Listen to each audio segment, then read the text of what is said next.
4వ హోకాగే చనిపోయిన తరువాత ఏ షినోబి కూడా నాకు పోటీగా నిలవలేదు. మా నాన్నగారిని మీకు తెలుసా? తెలుసు. మేమిద్దరం ఎన్నోసార్లు పోటీ పడ్డాం. తనకంటే అద్భుతమైన షినోబిని నేనింతవరకు చూడలేదు. ఇదే సరైన సమయం. అరే ఛే! మెరుపు వేగంతో చేస్తున్నారే, వేరే దారి లేదు. నేను మళ్ళీ ట్రై చేయాలి. వాళ్ళ వేగాన్ని నేను ట్రాక్ చేయలేకపోతున్నాను.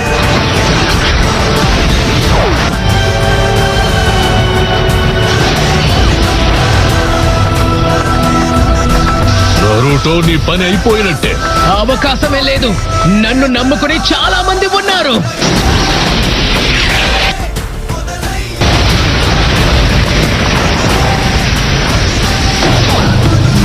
నేను ఓడిపోయే అవకాశమే లేదు. అచ్చం తన తండ్రిలాగే చేశాడు. నేను మినాటో కొడుకునన్న సంగతిని మర్చిపోకండి. నేను గెలుపు కోసమే పుట్టాను.